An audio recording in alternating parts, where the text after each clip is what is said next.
Welcome, this is Josh Rees with Mile High Church in Lakewood, Colorado. Thank you for tuning in to our podcast today. For more information about our church, please visit our website, milehighchurch.org. This is part 2 of a 2-part series that we have been doing called The Great How-tos. And so today we're talking about how to make the most difference.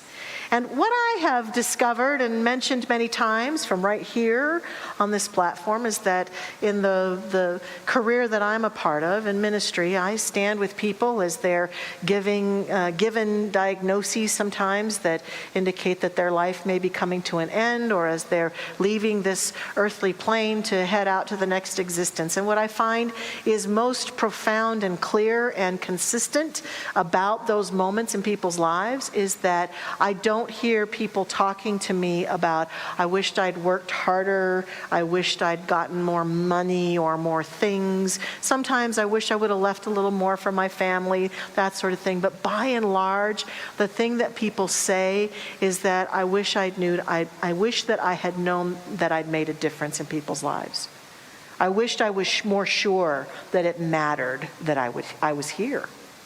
And I think that that's something that's fairly common in our human existence, that a part of us wants to believe that our presence here is not all for naught, that we've contributed to life in some way, and that might include having some big dream of doing something fantastic that would contribute to the greater experience of humanity on this earth. But it also could mean that one-on-one in people's lives, we hope that our presence has made a difference. And we are told in learning how to be speakers, that people need to hear things about 7 times before they really get it. So I don't know if you've noticed that there's been a theme to some of these songs and the readings and the beautiful prayer and the message today. As many times as we can and as I can today, I'm going to invite us to really look at what it means to make a difference on this planet. Because I know I've felt it, and I think all of us, to some degree or another, feel that way, that we want to know that our life has made a difference. There's a person in history that you probably know a lot about because there was a great movie, award-winning movie made about him, and it's Oskar Schindler. Oskar Schindler, of course, was a German industrialist and member of the Nazi Party who it says online is credited with at least saving 1,200 Jewish people from Nazi German camps, although the numbers exceed 1,200 in certain places.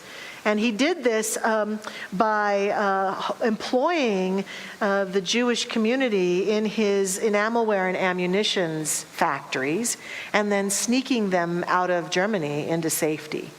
And there was a book written about him in 1982 called Schindler's Ark, and then later in 1993, this epic movie was made about Oskar Schindler. And Oskar Schindler was, in the movie, reflected as somebody who started out doing this for the profit that he saw he could get, but eventually was changed somehow by his work with the Jewish community. And even he had courage and dedication in saving these lives, though he was considered to be a Nazi himself. Now, I've watched this movie one time. I find it a very difficult movie to watch because it is so realistic in its violence. But there is one scene in that movie that has haunted me, and I've often told my husband that I could see myself, if I'm not paying closer attention, feeling the same way. And it's this scene at the very end when all of the people around Oskar have helped him with the last group of Jewish folks to get out of Nazi Germany that he can get out. And he's standing there bemoaning the fact that he didn't do more. And he's practically in tears saying, I could have helped more people. I could have helped more. I didn't do enough. I could have done more. And he can't even see in that moment the good he's done because he's just completely plagued with the feeling like it just wasn't enough. And the people around him are trying to chant to him, no, it was wonderful what you did, and the work you did made a huge difference. But he feels in his heart that desire to have accomplished more.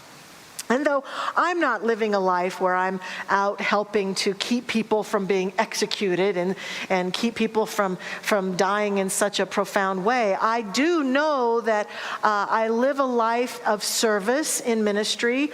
I live a life as a human being with family and friends and loved ones and a spiritual community that I love. And I don't just do what I do or be what I be without any thought ever that maybe I can help bring this teaching to people's lives and have it make a difference. And yet, I sometimes, when I get tired and when I wonder, is this really making a difference?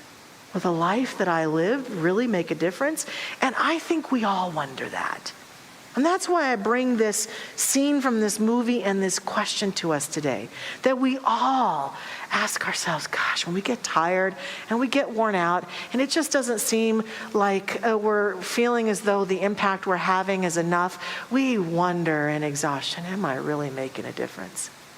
And out of that exhausted feeling and that wonderment, sometimes we veer from a path that really, truly makes a difference and instead often might actually make things not as good as we would like. Things like enabling people into things that we want to support them and maybe we don't know quite how and we think we're making a difference, and so we accidentally enable somebody into doing something or being something or making a decision that they wouldn't make. Or we give people money in hopes that, well, maybe if I just give him some money, that will make a difference. We get all caught up in the world of form. If I give him some things or some money or I make it easier for this person. And yeah, sometimes that works. Or the most challenging one of all that we think makes the biggest difference, but unfortunately usually disenfranchises us from people. We give advice. Here, let me make a difference for you by giving you some good advice, my child. And then all the child hears is kind of like that teacher on Charlie Brown. Blah, blah, blah, blah, blah, right? And so we try things, but we forget the truth, and that is woven itself already through our service today, which I want to lean into and want to emphasize. Our very presence makes a difference. That's really the truth. And that's so simple that it's almost elusive. And we almost want to reject it. Oh, no, that's not good enough. I've got to do something. And yes, of course there are people on our planet and throughout history, inventors and revolutionaries who thought outside the box, and great thinkers and researchers and scientists have made a difference in the human experience. And people in the medical world, doctors and nurses and people who help our bodies be more healthy, and teachers and professors made huge differences in people's lives. First responders and people who save other people certainly have made a difference, and spiritual leaders and all sorts of people make a huge difference. And yet, you or I may not be in any of those professions, may not contribute to life in any of those ways, and still, whether or not you save someone from a burning fire someday, or whether or not you ever influence the life of a child, or whether or not someone ever comes to you for love and support, we all make a difference. Our very presence makes a difference. And let me prove that to us right now. Here's how I often teach this in meditation classes when I first work with people who are learning to meditate or discovering meditation, is that our very breath makes a difference. Biochemically, here's what happens, right, when we breathe. When we take a breath in, oxygen goes into the body temple and feeds and nourishes us. Every breath in is like our affirmation of life. We literally take in oxygen. We literally breathe in chemistry that affirms our life. And every time we breathe out chemistry that allows for green plants to survive and thrive on our planet. With every breath, we literally make a difference. We breathe in and say yes to life, and we breathe out and we water a plant, right? And so right here, right now, just sitting here doing nothing, we are making a difference. Right now. Without even trying. Isn't that wonderful to know? And when we begin to know that, then what happens is that we can embrace that notion and feel that sense and allow ourselves to be in that awareness that our presence makes a difference. Being here at church together in spiritual community. I always say that we think we come here for the pageantry of all this. We come for the music, and we come for the prayer, and we come for the message, right? And yeah, but I believe that's just icing on the cake. What I've often felt throughout the years in spiritual community and said many times before is that we come together and this all keeps us busy while we love each other, while we be present to each other. This all keeps us busy and in the space while we broadcast out connection. And you and I never know, sitting in those seats, I might think, wow, that was a really good service today. When the person in front of you or next to you had a huge breakthrough in their own heart and soul, and it emanated out and inspired you into a new idea about yourself. I hate to say it, but it's not all about me. And I'm so glad. Because it's not. We make a difference by being in this charged space of divine life together. We contribute to each other's lives. So I have been coming to church since I was a teenager, regardless of whether I loved the music that day, or I loved the message that day, or I loved what happened. I've come here to be in this space that reminds me of the truth of who I am and charges me up to go out into my life, and the presence that I am then makes a difference. And the you that you are is revealed to me, and the me that I am is revealed to you, and that's what makes a difference. In fact, my next point is that being you makes the most difference. Sometimes we get caught up and we're looking around at the world and we're going, wow, they're really doing something fantastic. I haven't done enough with my life. Maybe I should do that. And sometimes divine inspiration can come that way. Of course it can. But a lot of times what's ours to do is revealed to us in the deepest ways when we surrender into our authentic self and we begin to listen to that divine presence. And not only is what might be ours to do in the world, but then the presence that we are, that we emanate, the energy that is moving forth from us everywhere we go has the ability to truly up-level everything. I'm sure we've all known someone like that, right? Who the minute we're in their space, we just feel like, wow, I like being there. I don't even know them, and I like being around them. I've been in the presence of His Holiness, the Dalai Lama. And when he is around, I feel just like, wow, I'm alive. I feel alive and present. And so I know that that is what can happen when we step into being our authentic self. Our founder, Ernest Holmes, says it like this in his book, This Thing Called You. My favorite book by him.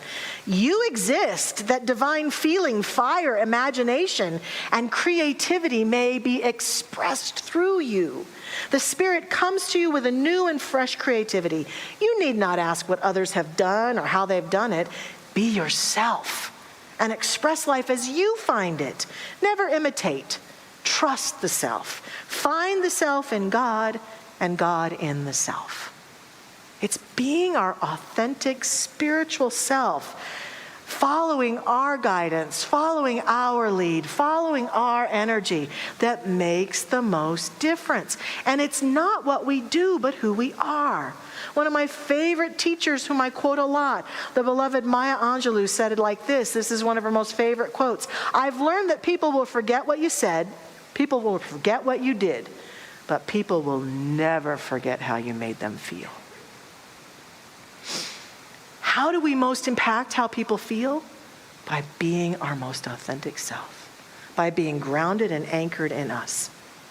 So I can look around at my life and say, I may never cure cancer, but I can ask myself some important questions. Have I smiled at someone today? Have I looked into other people's eyes? We hear all these stories about making a difference in the world like that, in those big ways. But I also hear plenty of stories about a kid who was planning to end their life one day, and somebody looked at them and smiled, and they knew that they mattered. They felt seen, and they chose to live. Have I smiled? These simple, easy things. Have I prayed for people today? Especially people I don't like. Have I been willing to be forgiving? Have I been willing to speak kindly and positively about people? Have I been willing to be a person of increase everywhere I go? And am I aligning myself with activities and events that reveal to myself my willingness to participate in life and be a contribution and be a difference maker, even if I can't do things by myself, but do things with other people? Indeed, I find that when some big idea comes around, when some guidance comes forth, most of us, the reality is that we cannot accomplish our big ideals and dreams all by ourselves. We need each other. We need other people to cheer us on. We need other people to encourage us. We need other people to be with us. We need other people. And in environments where we can really make a difference, it often comes because we have worked together.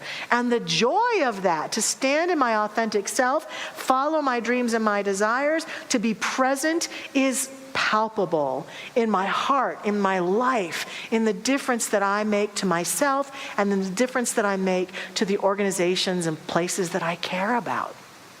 It's very satisfying to know that I'm part of places that are really doing good works in the world. And I will say that as a minister here at Mile High Church, I am proud and happy to say that any of us who are part of this community, whether we ever participate in the good works that are done here or not, by our presence here, by our showing up, by our giving of our time, talent, and treasure, we are part of all the good that goes out into the world from this place. And that we intend as a community to make a difference in the life of our community. That's why we invite the participation of things like our school supply drives and our food drives and our giving trees at Christmas and the wonderful work we do in Halloween out in the pumpkin patch for Habitat, and opportunities, whether I ever donate a school supply or not, whether I ever buy a pumpkin or not, all of us are part of that good work. And we can know that we can lend our energy and our prayerfulness and our yes to the good work that the community is doing. And I want to also share that right now there's something really amazing going on that most of us probably don't even know about that's happening in our church that I think is going to make a huge difference. And it's so subtle and sweet. And I want to invite our youth director, Stacy Butters, to come forward. And she's brought some beautiful helpers with her because this project emanated from our children, whose hearts really are about making a difference. So tell us about this project, Stacy. So we have been inspired by Dr. Patty, actually, to do a project called Dreaming of World Peace. So we got dreams, sleep, pillow, pillowcase, and we have been infusing these pillowcases with our thoughts and our words and our drawings. And actually, a couple of these guys were going to share. Do you want to share, Ruby? So part of this project is where you draw to make other people feel good and feel loved and happy, no matter how they're feeling. Oh, thank you. That's great, Ruby.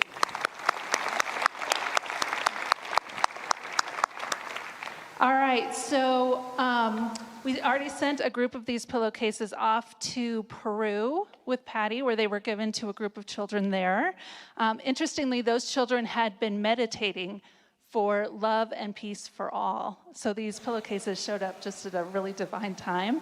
And then the next group of pillowcases we're hoping to send to a Ukraine refugee center in Poland. So they're going off to do good work. And I think to Michelle's point, you know, these kids put their individuality into this. They got to choose what to draw. They got to choose what to write. They got to choose what to think while they were doing this. And then these will go off, right? And that will go on. And so their one moment and individuality does make a difference. Yay, thank you. I drew that right there. That's my drawing. I drew right on that pillowcase right there.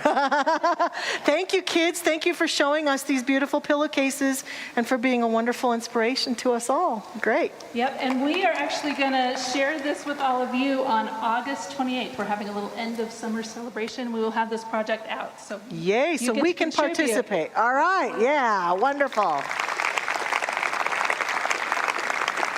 I wanted to welcome them in sharing this project because I imagine these kids in Peru and these kids in the Ukraine with the challenges that they're going through. And it may seem like a little thing, but they're in trauma. They're frustrated and confused about their life. And sometimes don't even have a pillow to lay their little heads down on. And not only will they have a pillow because of this, they have a pillowcase infused with the love of these beautiful kids and all of us. And it may seem like a simple project where you and I will never know the kid whose life we touched with that.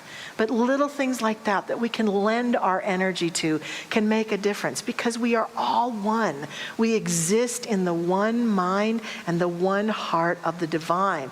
And little ways that we contribute go a long ways. I want to share the final story with you today of a very special person in my life, my stepfather, Richard Stedman. He made his transition last September 7th. And Richard really made a difference in the world in many ways. He made a difference in my mother's life and in my life in such a profound way. And Richard was literally a rocket scientist. Richard worked for NASA Goddard, and he was a solar engineer. Richard designed the solar panels on the Hubble telescope and made a huge impact. Yeah, isn't that wonderful? A contribution, did big things. Richard also had this grand dream and a belief that solar energy could transform our life on this planet. And so he began by creating and designing a pump. And his desire was that this solar pump could be placed out in places that were way out away from big cities, and that towns and cities that had a hard time getting water could use the solar energy to create a pump that would pump water into these villages. And he had all the drawings for it and had ideas and got involved in the solar community in Scottsdale. He also would talk at great length about his belief and dream that every human could have some sort of a solar energy collector that would be no bigger than a printer that we could all use to gather solar power and power our whole houses and businesses and stuff. He had big dreams. But then what began to happen as he aged is the dementia set in. Dementia took hold of his brain, and even though he would have these moments of clarity where he'd come out and he'd talk all about his invention over and over and over, his ability to bring it into life was complete at that point. But here's what I've noticed. Since his dementia took him down, that hasn't stopped the creative energy of life. And I'm seeing now in the world of innovation that these ideas that Richard Stedman had that appear to all be locked in his brain because of the one mind and the one heart, they're beginning to show up on the planet. we're beginning to see more innovation occur, more ideas occur. And so sometimes the reason I share this story is we think we have to be the vehicle of big ideas. But I believe that he contributed to the transformation that's occurring on this planet right now about how we can be more energy efficient as a planet. He contributed by being willing to have these big ideas, and you and I can do the same. I may not know how to bring about world peace, but is that going to stop me for one moment from thinking about it and dreaming about it and allowing my mind to go there? I'm going to continue, as my stepfather did, to have big ideas. No matter whether I know how to make them happen, no matter whether I can actually do them myself, I'm going to continue to contribute to the notion that every human being on this planet could have a roof over their head, have plenty of food to eat, could have people around them to support them and nurture them no matter what their circumstances, could be supported in if they get ill or sick or anything happens, that we can be one human family. I'm going to contribute to have those big ideas to the world, right? And our teaching says I don't have to know how it's going to happen, because the truth is I don't. But what I know is that not only does our presence make a difference. I stand here before you today and I can look at every single one of you, and I know without a shadow of a doubt, you matter. You make a difference. Your presence matters. Your ideas matter. Who you are is something important for all of us. Whether I've ever met you or know you personally or not, I know and I thank you for the contribution you make to my life, our life, and to planet Earth. We make a difference. I invite us to pray together. To just go within now, breathing in this reality and this truth of who we are. I invite our practitioners, our prayer practitioners, to stand with us in this prayer, for I know that they make a difference by their prayerful consciousness and by their energy in this world, that we are constantly a reverberation of energy in motion, of thoughts and ideas, of love and light, of contribution in profound ways, and that we can choose this day and every day to say yes to our unique, authentic self, to breathe in and breathe out, to at any moment that those voices of doubt want to challenge us to say, you don't matter, you aren't contributing enough, you're not making a big enough difference, to just allow ourselves to hear those voices, to say, I hear you, I get it, and I'm going to breathe right now, because with this breath, I make a difference. With this willingness to stand for the good, I make a difference. With my life, I make a difference. I matter. Right here, right now, I'm contributing. And all else that I do, all the ways that I go out and serve, and all the ways that I share my ideas, and all the ways that I innovate, and all the ways that I contribute to people's lives. Oh, icing on the cake. I am the cake. So we stand here together in this prayerfulness, allowing this truth to have its way with us, feeling that God presence in us that says, oh, my beloved one, I need you. You matter. Thank you for being. This is life's constant mantra to us. We accept it. We surrender into that love. We are revealed, and we are grateful. And in that place of gratitude, I release this prayer into the action of that law that just says, yes, I let it be. It is done. And so it is. Thanks for listening to the Mile High Church podcast. This podcast is made possible by the generous contributions from listeners like you. To make a donation, please visit milehighchurch.org.